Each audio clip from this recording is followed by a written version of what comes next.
According to Lucas, in Anakin's last few minutes alive on the Death Star, he was taught by Obi-Wan and Yoda how to transcend himself into the next dimension.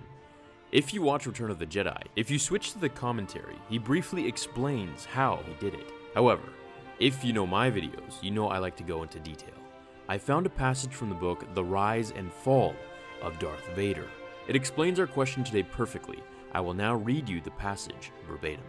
Closing his eyes as he slumped back against the shuttle ramp, Anakin Skywalker had every reason to believe that he was finally about to embrace perpetual darkness. Initially, there was darkness for Anakin Skywalker, a boundless shadowy realm like a universe without stars.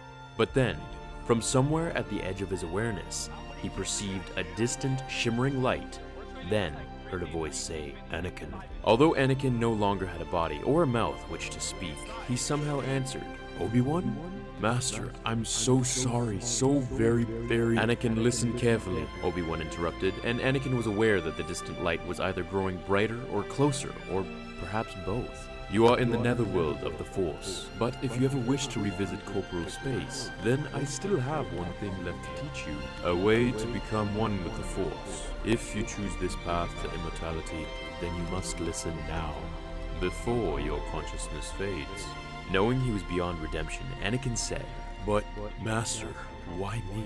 "Because you ended the horror, Anakin," Obi-Wan said. "Because you fulfilled the prophecy." The light was very bright now. Anakin's first thought was that he might be able to see his children again. He said, "Thank you, Master." Taking the Imperial shuttle, Luke Skywalker had escaped with his father's remains from the Death Star only a moment before the battle station exploded.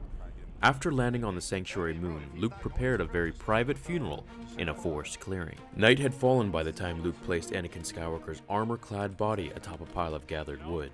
As he ignited the pyre, Luke said, "I burn this armor, and with it the name of Darth Vader. May the name of Anakin Skywalker be a light that guides the Jedi for generations to come." Luke was unaware of the spirits who watched him from the shadows of the Lambent Woods. But later, when he rejoined his allies for their victory celebration in the treetop village that was home to the Ewoks, Luke saw 3 shimmering apparitions materialize in the darkness. They were Obi-Wan Kenobi, Yoda, and his father, Anakin Skywalker. The Jedi had returned.